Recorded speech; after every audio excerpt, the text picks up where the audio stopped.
greet everyone, Happy Father's Day, di ba? All right. Now, in fact, talking about Father's Day, nandiyan na ba isang picture? I want to introduce my family kasi my wife is here. Ayun, Jeng, thank you. Pero may kids kasi, iba-iba sila noon. May nag-aaral sa out of the country, may nakadorm. So we're all around. Okay? So parang early empty nesters. But I have four children. Yung 2 girls at the back, okay, hindi sila girls, young ladies, okay? Adults na sila. And then yung 2 boys ko, yun yung mas bunso, right? And of course, ang bunso talaga yung aso. I'm so blessed because through the grace of God, Jeng and I are parang we're experiencing them in their own journey and walk with God. In fact, talking about our family, we have our own sayings and stories that we impart to them. Okay, kinikwento namin, ito yung nangyari, ito yung things that we want them to, as they have their own journey with the Lord. In fact, one of these things that we share is, our God is an unlimited God, or we tell them, this is your own walk and journey with the Lord, because God does not have grandchildren, only sons and daughters. So, your faith and your walk with God, it's not because we're pastors, yung parents mo as pastors, or we have, because kami are serving God, it's automatic that you're going to walk with God.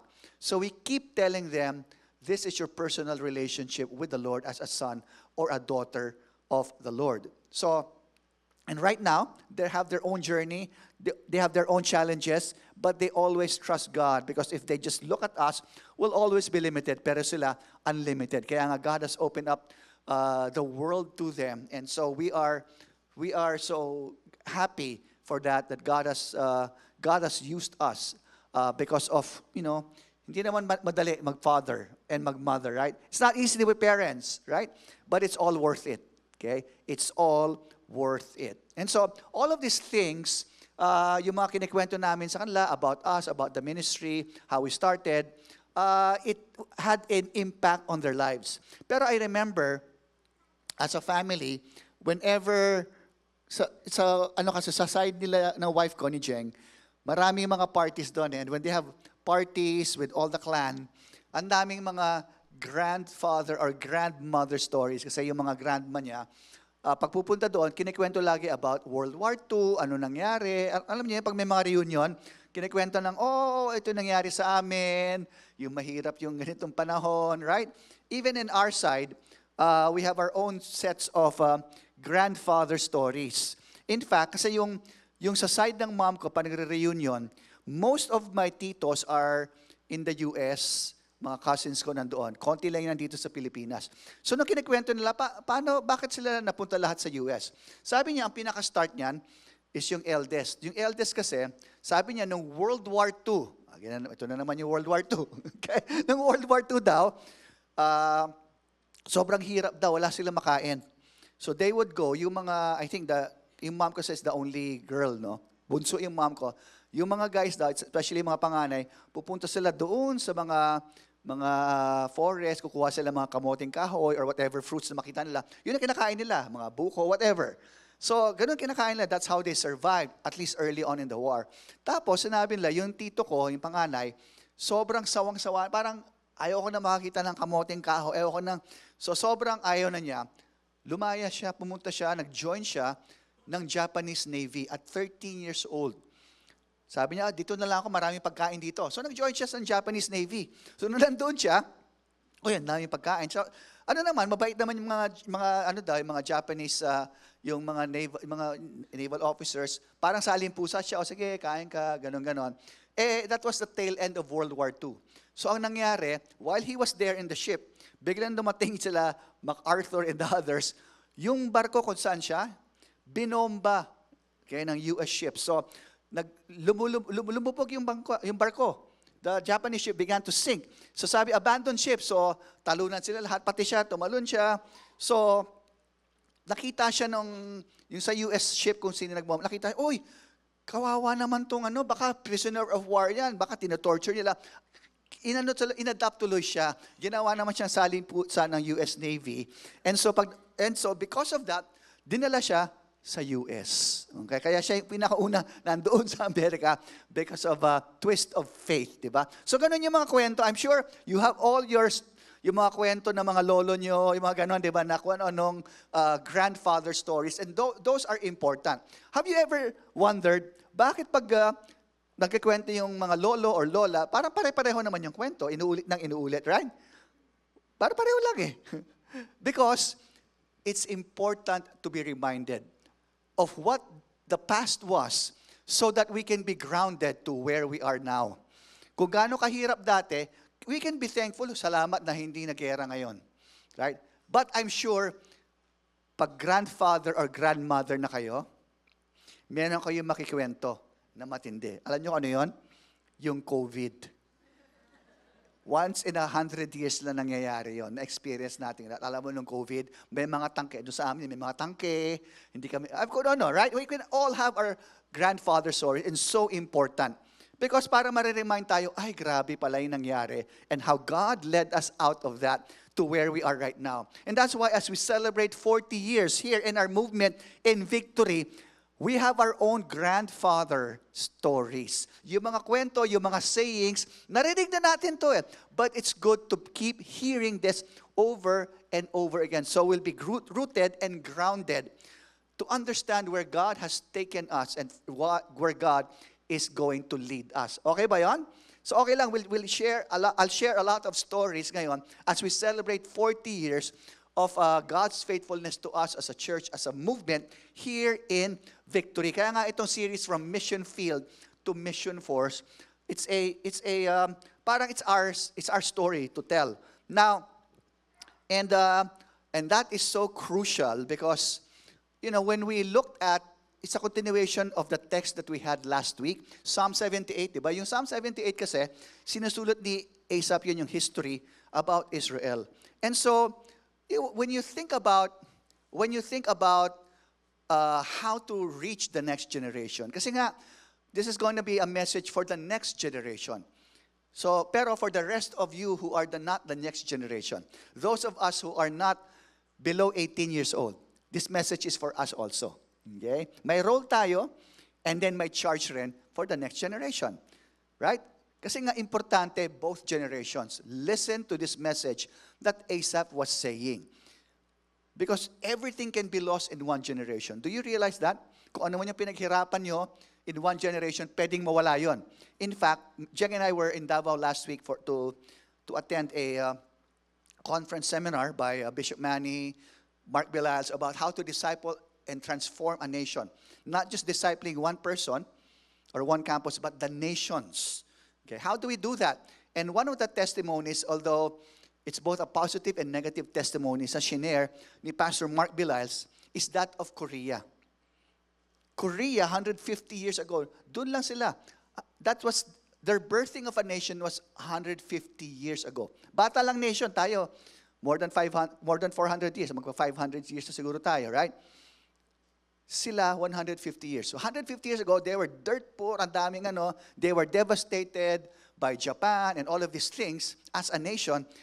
But nung na-open yung nation, the missionaries came in.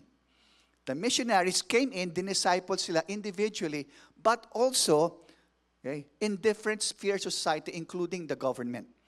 And so, in the next 100 years, nag-turn around. That's why the economy boomed, right?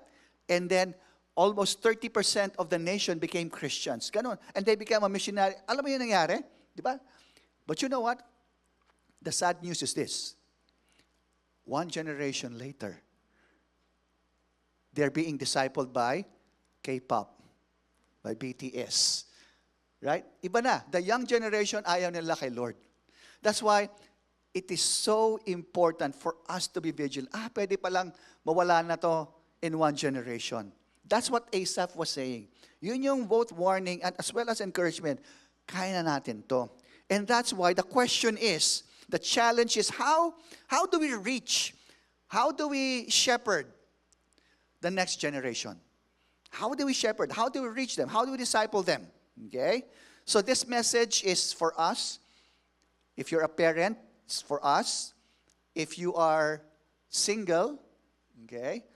this is for you as well as spiritual parents, because that is important as well. And so, let me read Psalm 78. I think this is kumbaga, a repeat, but at the same time, this is so important. Psalm 78, verses 1 to 8. Para makita natin yung buong picture in the first part. So, Asaph says, "Give ear, O my people, to my teaching. Incline your ears to the words of my mouth. I will open my mouth in a parable. I will utter dark sayings from of old. Things that we have heard and known, that our fathers have told us."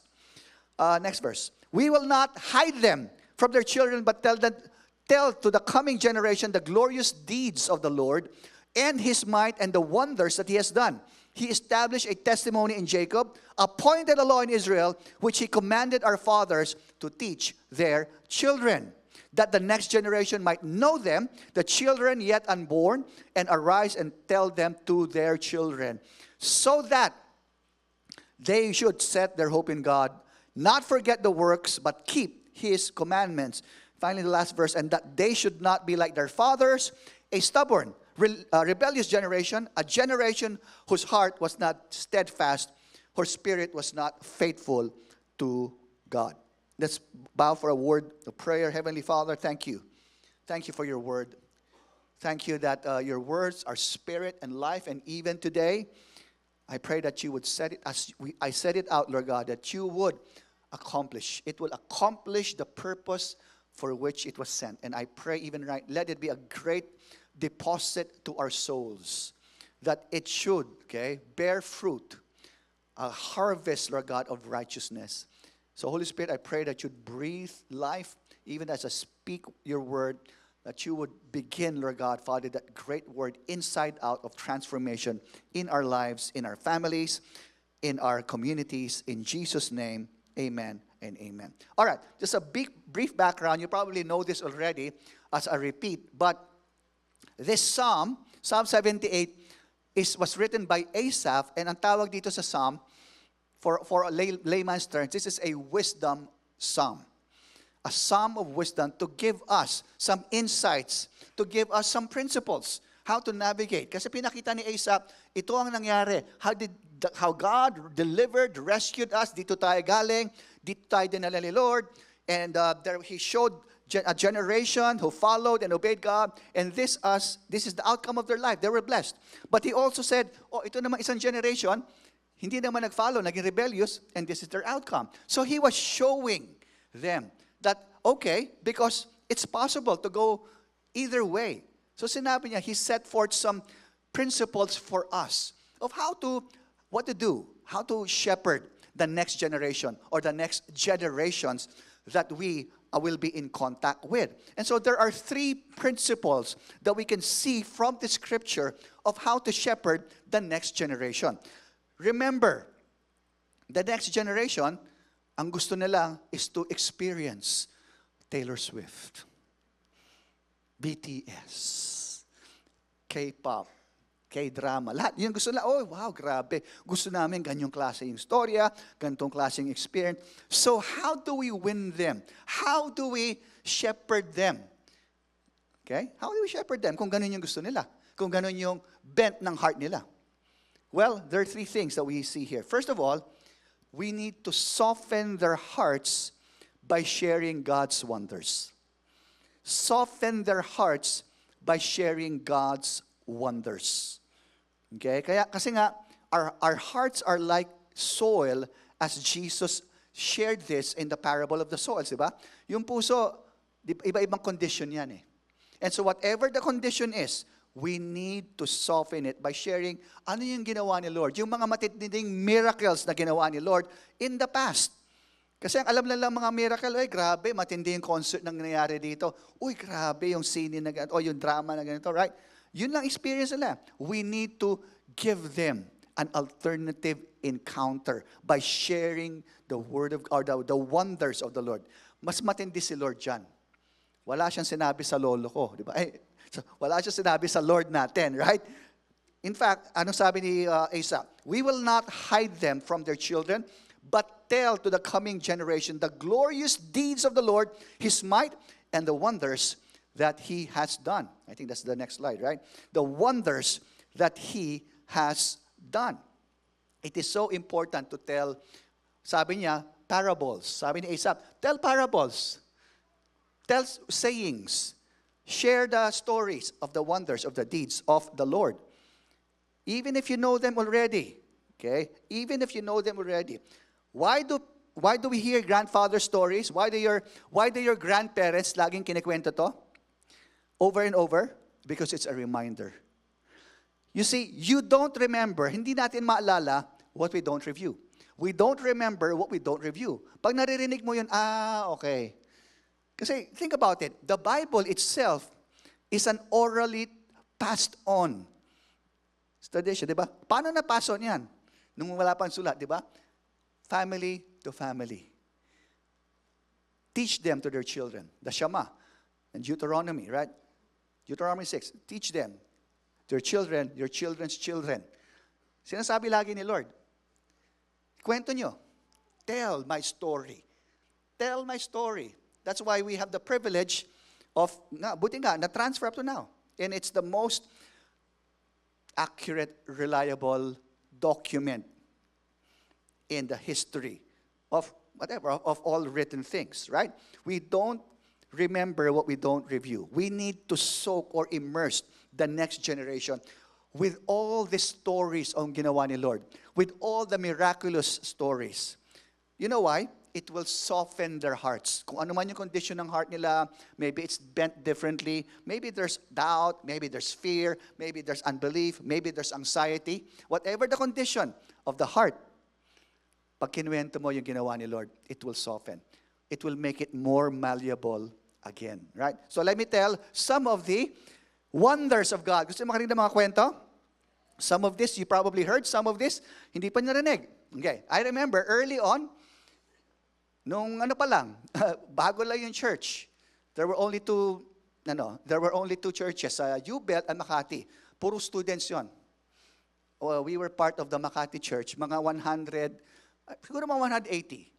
Less than half of this. 150 of the 180 students kami. College, young people, and then some new, fresh grads siguro. And there were only probably 5 families out of that. Alam mo yan? Mga bata lahat. And so, I remember kinikwento, no? Especially early on, yung sa U-Belt daw, do you know that one of the pastors that we have right now, okay, ano siya, na-save siya when he was, nung sabog siya on drugs. On drugs siya. Okay? Wala naman dito, okay? So don't worry, wala dito yung pastor na yun. So, hindi ako yon. So, just to clarify. Pero kinikwento niya, ang nangyari, back then, we had what we call yung mga rock and roll seminars, teaching the dangers of ganito. So, it was like a free concert, tapos yung place na yon in U-Belt, aircon yun eh. So, may mga ibang estudyante, ito kinikwento niya, punta siya, uy, may libreng sine. May libreng sine, sige, hintayin natin. Kasi siguro an hour and a half pa. Dito na lang tayo kasi malamig. Tapos sabi, sabog siya nun. Naka-shade siya, sabog siya, it was a dark place. Sige, dito na tayo, okay. Tapos, sinabi sa kanya, tulungan mo kami mag-set up. Sige, tulungan natin. Ayan, right? Tapos, nung nandun na, the gospel was shared. Sabog siya, and all suddenly, parang ang tindi daw ng parang the Spirit of God came, talagang he was radically saved. Parang tinanggal ni Lord yung tama niya, no? And ibang klaseng tama yung yung tama ng gospel, and his life was forever changed. Right now, he's a pastor ministering to lots and lots of people. Hindi ko lang sasabihin, pero kilala niyo kung sino yon, okay? Just to protect the innocent, okay? But ganon, yung mga ginawa ni Lord in the past, yun nandun lang sa mga basement, hindi ganito yung itsura, but yun yung ginawa ni Lord in the past. Gusto pa niyong ibang kwento? God's wonders? Ito naman, I'm not sure kung buhay na kayo, nung time na sumabog yung Mount Pinatubo. Okay? Maybe narinig na lang nyo to, yung iba sa inyo, narinig na lang nyo sa mga parents nyo. Mount Pinatubo erupted in 1991? O 90? 91, right? 91. Okay. Sino yung buhay na kayo nung Mount Pinatubo eruption? Kahit bata pa kayo. I think majority siguro. Hindi pa? Okay. Maybe more than half, or half of this. Mount Pinatubo erupted. Okay. So, grabe, devastated lahat. So, Again, maliit pa lang tayo yung church noon. So what we decided to do as a church, I think the leadership said, okay, magpadala tayo ng relief goods. Okay, doon sa Pampanga. They wanted to go to Porac, ang daming mga parang, doon sila sa isang settlement, di ba? Na kulang yung pagkakain. So ang ginawa nila, ang isa lang tayo sa sakyan natin, may ministry van tayo, yung Bida. Or parang maliit na L3, anong tawag doon, yung L300, yung precursor ng L300. So nag-pack sila ng relief goods doon. I think ang na-cover natin is around 300. Yun yung, 300 relief goods to give to 300 families doon. Kasi madami daw, thousands nandoon. Pagdating nila doon, sabi nila, okay, pila kayo. Grabe yung pila. Okay? Yung pila, parang hanggang doon, sabi na ko, 1,000 yata to or more. Yung nakapila ay 300. Ano gagawin natin? Well, bigay na lang natin until maubos, then that's it. Okay? So, sabi nila, bago magbigay, shinare muna yung gospel, ganun, nagpa-pray, and then, bigay na. Okay? Sabi, Lord, ikaw na bahala, sana ma-bless sila. They started giving out the 300. Okay? Bigay. And then umiiksi yung linya. Until maybe after several hours, nabigyan yung lahat ng nakapila na probably 1,000 na may konti pang left over. Can you imagine? May miracle na ganun sa Bible, di ba? The multiplication of the loaves and bread. Pwede pala multiplication of the relief goods. Pwede rin naman, di ba? Ganun ka din. God still does it. The wonders of God. He's still the same. The God of Abraham is our God today.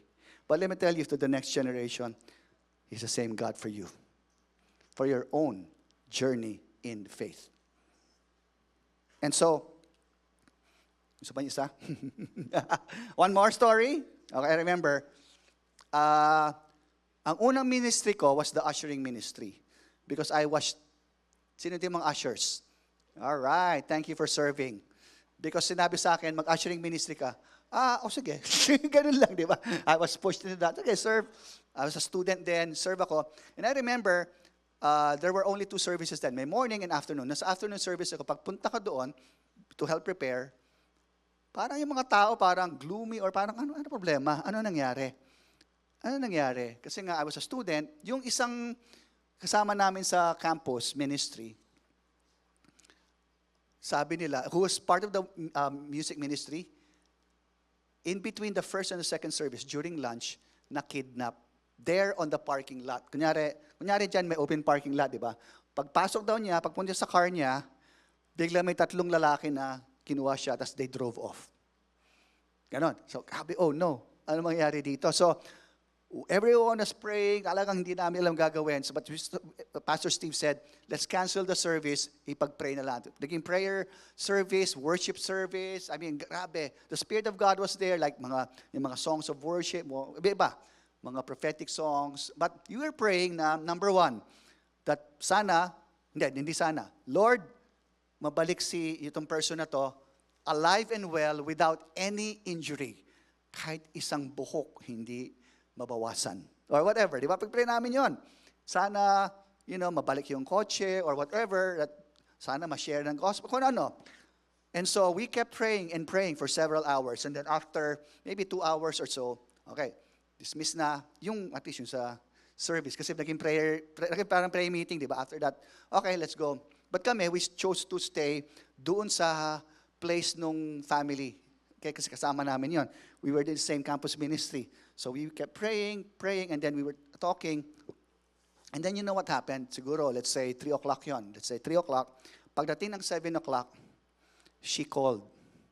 Pwede pakisundo ako, nandito ako somewhere. Kunyari ko nandito yon sa parking, pakisundo ako doon sa may mga somewhere in Ortigas Avenue. So we were so excited, wala pang cellphone noon so landline lang tumawag. So ito yung kwento niya.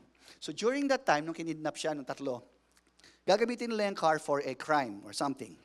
So, yung dalawang nasa harap, nag-uusap, narinig ito But she was praying, Lord, ano ba to? Siyempre, takot siya, but at the same time, nag-pray siya. Lord, sabi ng dalawa, patayin na natin yan, tapos tapon na lang natin para we can use the blah, blah, blah. But you know what? Yung katabi niya, kasi 3, di ba? Yung katabi niya, ang nagsastop. Hindi, wag natin gawin yon.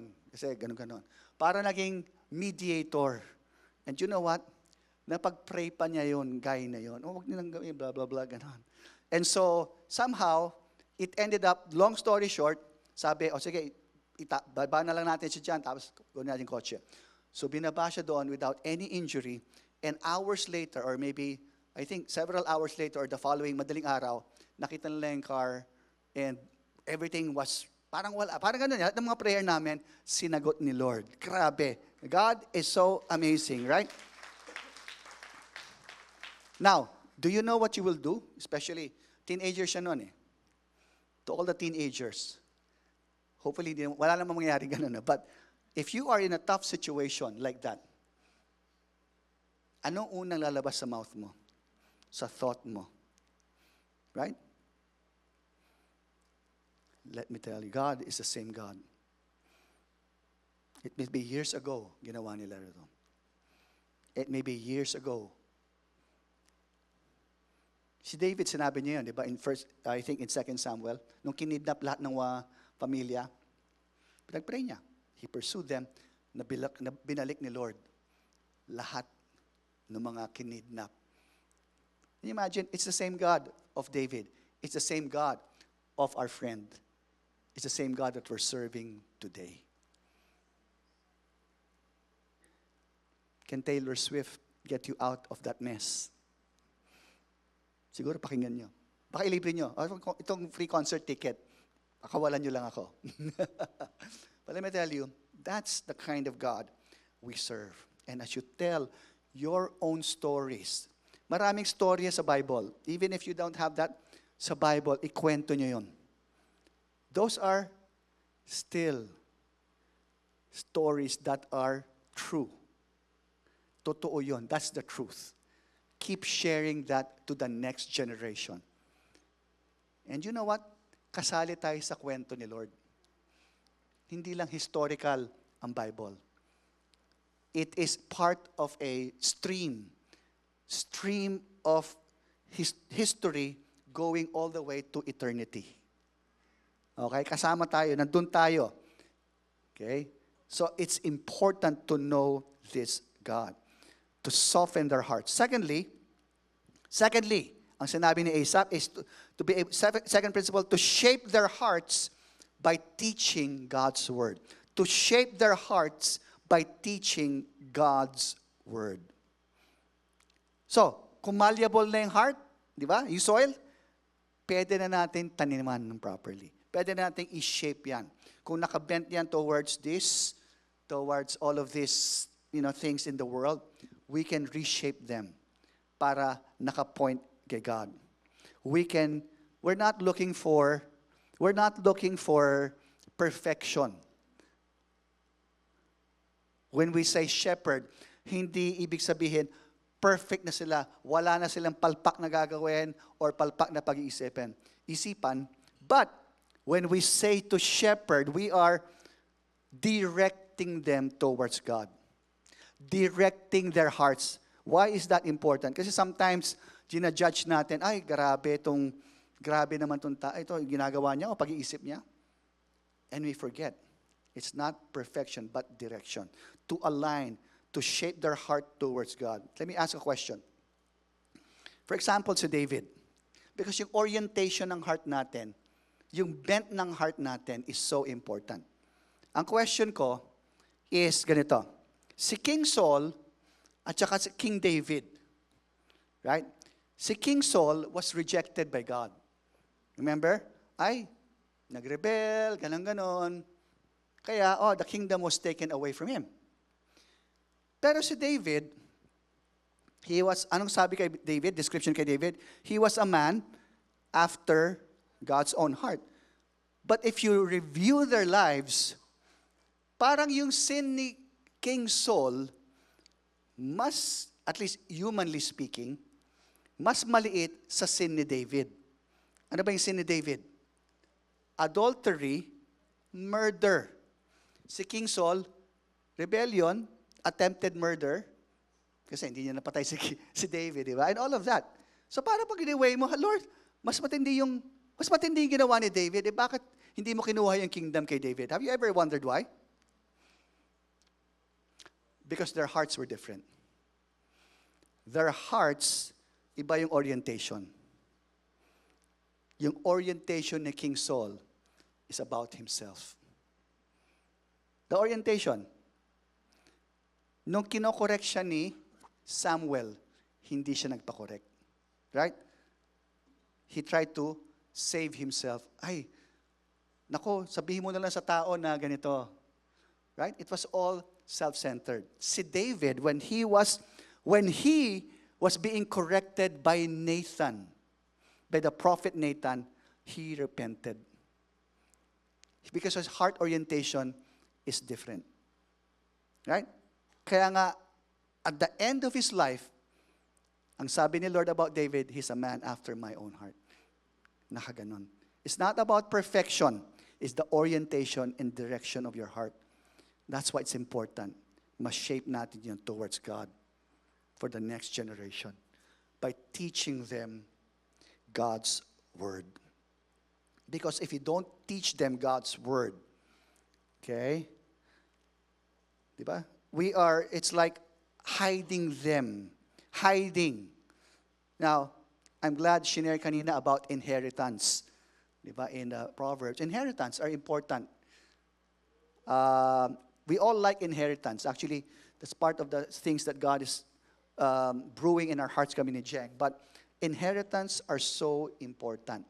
Now, kilala ba niyo kung sino ang pinakamayamang tao today, 2024? The richest man on earth. Niyo kilala? Okay? Si Charles daw. Ay, by faith. Yes. This guy. Pakita natin yung picture. Yan ba? Yan. Si Bernard Arnault. Kung hindi nyo kilala siya, siya si LV. He owns Louis Vuitton. Nalampasan niya si Elon Musk. 200 plus billion. Elon Musk, mga 199. Okay, sabi ko, paano kaya nangyari yun, ano? Sabi ko, nung una, siguro during the pandemic. Pero isip ko, ay hindi, nung pandemic, wala palang bumili ng mga LV kasi nga, na-stock lahat. No? But somehow, in the last several years, biglang tumalon siya. 200 billion. Now, who wants to be an heir of LV? Gusto niyo maging part kayo ng heir? Diba? Can you imagine this? O, ganito na lang. Imagine this, na kayo ang mga anak ni LV. Okay? Kayo ang anak ni LV. More than $200 billion. Tapos, kinausap kayong lahat. Kinausap tayong lahat. Oh, this is my will for you. I'm gonna write my will. Okay? Ito yung will ko. Yung buong empire ko, my LV empire, worth 200 billion in stocks, in properties, bank certificate, lahat. Okay? Nilagay ko yung mga papeles na yan sa isang malaking envelope. And I'm gonna give it to you. Okay? Because that's my entire estate. Okay, di ba? Pero, here's the condition of LV. Okay? Itong inheritance ko sa inyo, okay, I have hidden it somewhere in France. And I want you to look for it. Pag nakita nyo, that is yours.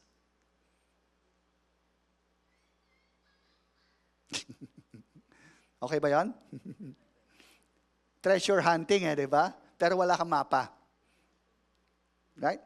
Wala kang mapa. And so, kumbaga, sayang. It's somewhere out there. Hindi natin alam, saan ko hanapin to? Right? You end up spending your lives trying to find something that's so valuable, pero walang use kasi hindi mo nakita. You know what? Asaph was saying, when we know the word and not teach the word to the next generation, it's like hiding a greater inheritance, an eternal inheritance. Mas matindi pa kay LV and saying, okay, this is something that will transform your lives, that will transform your community, that will transform the nation. Tinago ko somewhere, hanapin nyo na lang. Bahala na kayo. That's what we're doing. That's why he said, do not hide them. Do not hide this to the next generation. God's laws. Yung parenting, as I've said, is not easy, pero we kept sowing and sowing. There are a lot of tears, a lot of, things. Kasi kailangan mong kailangan mong i-straighten yung arrow growing up. But we're so glad hindi kami nag-give up as parents because right now, and by the grace of God, ultimately it's the grace of God. They're adults. They have their own decisions. They're still following God. They still honor God. By the grace of God, they still want to follow Him and reach out to the people around them. Let me tell you, that is so important. That's the greatest inheritance that you will leave behind. Greater than any LV, right? So do not hide them to your children. Teach them to hear and obey God's word. Now, so ano sabi ni Asaph? First, to soften their hearts. Tell of God's wonders, God's work. Second, to shape their heart by teaching God's word. Importante yon. And finally, pag nandun na, naka-shape na yon, set their hearts by showing God's ways. Ito na yon. Medyo malleable na, i-set na natin. Okay. Set their hearts. Pakita nyo the ways of the Lord. The ways of the Lord. Sabi ni Asaph, he commanded our fathers to teach to their children so that the next generation might know them, the children yet unborn, and arise and tell them to their children. So we see here, can we show the text, the next verse, at the next slide? God is a multi-generational God. Right? Makita natin dito. The fathers, the children, the next generation, and to the children yet unborn. That's us. When Asaph was writing this, tayo yung children yet born. Unborn pa tayo nung time na yon. But it has reached you and me today. And so let's not cut it off. God is a multi-generational God. As I've said, the stream of the gospel, the stream of God's kingdom, propagates up to eternity. It has reached us today in 2024, in the 21st century, because hindi naputol yon. There was someone always carrying the baton and saying, it's your turn. It's your turn. That's why it's so important. Ipasa natin yon. Because you know what? There will come a generation. I call that generation the eternal generation. Because yung generation na yon is the generation where Jesus will come back. I don't know where Jesus come back. Maybe tayo yon. We don't know. But since we don't know, we'll tell the next generation. Amen? Amen? But ipasa na natin. Kasi may nagpasa sa atin, right? So that is so important. God always works generationally. He's the God of Abraham, Isaac, and Jacob. He's the God, multi-generational God. Iniisip na yan. Even generations after, sinasabi niya, itong king na to, si King Josiah, is like his father David. Si King David, ang tagal na, several generations. Kumbaga ganun pag-iisip kay Lord, kay God, because it's outside of time. Walang concept yun, walang yung time sa kanya. It's the same. It's one stream. He's outside of that. Right? So it's so important to think that generationally, especially for the young people. As we have a privilege, Jeng and I have a privilege, because as we travel around to do ministry, our personal ministry, we get to go to the different provinces. And what we are shocked about is, pagdating namin ng mga probinsya, biglang sabi nila, Pastor Edgar, Miss Jeng, kami yung students dati. Kasi nga, mga provinces, and then after graduating, babalikan na lahat. And so now, God has placed them in different areas, whether it's the government, whether it's in business, in different arenas, na sila na yung nandoon. and they're still following God. They're still honoring God. And so we are privileged na hindi namin alam. Sinuo namin yan, sinet namin yung hearts, and then, okay, wala na. We have 4 years yun or more, a little over. And suddenly, nandun na sila. But that's what Proverbs says, King Solomon, right? Train them in the way that they should go. And when they grow up, they will not depart from them. So, if we learn, if we shepherd the hearts of the young generation, okay? If we soften them, their hearts, if we shape their hearts, if we set their hearts, what is the result? We see that in verses 6 to 8. What will happen? What's the result? So that they will know God's word. So that they will trust God's promises. Not man's promises, not the hope of their business or their career, but God's promises. So that they will obey God's law. And so that they will tell the next generation. This is the result if we do our part. Now, let me tell you, we all have a part to play here. We all have a part to play here. When Pastor Steve and, nag-comment si Pastor Steve and Pastor Joey Bonifacio, when they were serving the pastors and ministers of Victory, they realized that maybe 70 to 80%, or maybe 70%, came from either broken families, fatherless families, or dysfunctional yung family na walang nag-father. Ako, my father died when I was 17 years old. So, medyo ganun rin yan, right? But they said na, for the most part, mas naging okay naman. Even if we came from that kind of background. Right? We are able to minister and shepherd and father. You know why? Because there was a community that helped mentor, coach, and all of these things. Of course, hindi naman perfect. We still have things that God's changing, but that is so important. That's why this community is so vital. Of course, the first discipleship happens in the house, in the home, sa bahay. But we have partners. We are partners. The church is a partner. We have our campus ministers. Tayo naman tayo kasi kanina umaga. Isa lang yung kanina eh. At least dalawa na ngayon, right? Can you imagine? Can you imagine? Tatlo lang. Tatlo lang. And there are dozens and dozens and dozens. Yung work hindi na sa tatlo na to. Lahat tayo may part to play.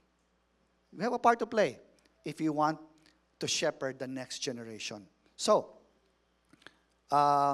again, this is my summary to what I shared to you this morning. We can shepherd the next generation by softening their hearts, shaping and setting their heart towards God. I'll tell you the last story, and then I'll give a time of ministry and a charge for all of us. One of our retreats, this 18-year-old young man was sharing yung nangyari sa kanya. Because sobrang hirap nila, yung daddy niya umutang para lang makakain sila, working in a mekaniko sa isang garage, gano'n. Wala masyadong kita, so umutang. Hindi makabayad yung daddy. So, what happened was, ang problema, umutang siya with the wrong people. So, ang nangyari, yung inutangan niya nagpadala ng 2 hitman. Okay? So, ito yung kwento niya. 10 years old siya nung nangyari to. Sabi ng bata, namatay yung hitman, yung isang hitman, kinuha yung daddy niya, pinatapa sa floor, tinutukan ng barel. The other one, kinuha siya, as a 10-year-old boy, ginawa siya sa ground, okay, inapakan rin siya. Tinutukan siya and said, huwag kang gagalaw. Okay lang naman, Taglish, no? Don't move. So, huwag kang gagalaw, kundi babarilin rin kita. But in the boy's head, nakita niya muna, parang slow motion, yung pinabaril daddy niya from afar. Bang! parang Matrix, mga ganun, no? Bullet by bullet. And so in his mind, he wanted to get up, tatayo siya, kunin yung baril dun sa nakaano sa kanya, and then shoot this too, para ma-protect niya or yung dad niya, or ma-avenge niya yung dad niya. So, he was trying with all his strength to stand up, hindi kaya. 10 years old lang siya. Until, hinihingal na siya, and after shooting, tumakbo na yung dalawa. And so, he was so devastated, hindi niya alam gagawin niya. 10 years old siya, meron siyang isang kapatid na mas bata. So, after that incident, yung boss ng daddy niya sa talyer was actually a Christian. So, ang ginawa, in-adopt silang dalawa. Binigyan sila ng mga yung mga kung anong job para lang may pangkain. But since he's a Christian, dinala niya sa church niya. And started, para makarinig ng word. It eventually heard about na meron tayong campus ministries to dinirect sa atin and a disciple. But in his mind, naging Christian and all of this thing, yung 10-year-old, no? Nung 18 years old, up to the 18-year-old, nung kami, when we were ministering to him, meron pa rin siyang deep regret. Sabi niya, hindi ko na-avenge yung daddy ko. Hindi ko man siya na-protect kasi gusto talaga niyang kunin. As a Christian, ito yung isip niya. Can you imagine? Gusto niyang kunin and barilin yung dalawa. Even up to that point. And so, when we were ministering, the Holy Spirit ministered to him. And just he just saw. Dinala siya ng Holy Spirit nung time, nakadapa siya. Nire-replay yung most painful time sa kanya, binabaril yung daddy niya. Bang! One by one, And then, sabi niya, gusto talaga niyang, And we were asking, okay, ask the Holy Spirit, para baka gustong i-redeem yan. To set Jesus there, ask to bring Jesus a picture, para ma-heal ka na dyan. And you know what happened? Tingin siya na tingin, wala naman si Jesus. Wala, where are you, Lord? Which is yung feeling niya, nasaan ka, Lord, nung binabaril yung daddy ko. And then when he turned around, si Jesus yung nakadagan sa kanya. But he was holding him, parang naka-bear hug, and sabi sa kanya, wag tayong tatayo. I have still a great purpose and plan for you. Okay, I love you so much. And even though this happened, I'm going to redeem it and I'm going to redeem you.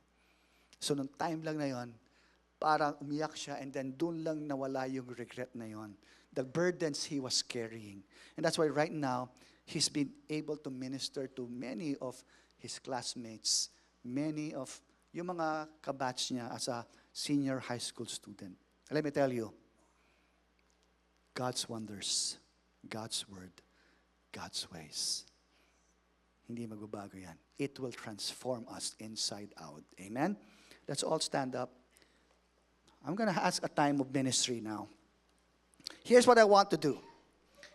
If your family is here with you, kumbaga yung mga anak mo na above 13 years old, if your family is here with you, okay, the fathers, the mothers, or both of you, kung pareho ka nandito, pray for your children.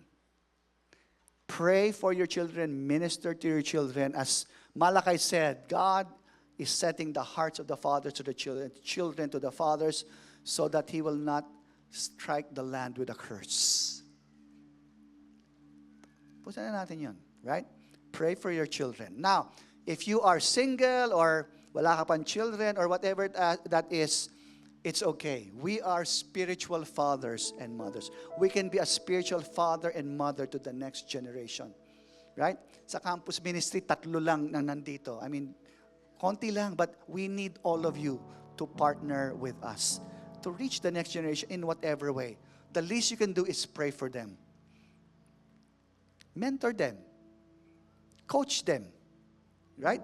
So here's what I want you to do. Yung mga walang family, get a partner and pray for one another. Pray that God will use them to be that spiritual mother and father to the next generation. Let's take 2 minutes to pray all around the room. Okay lang ba yan? Take time out to do that.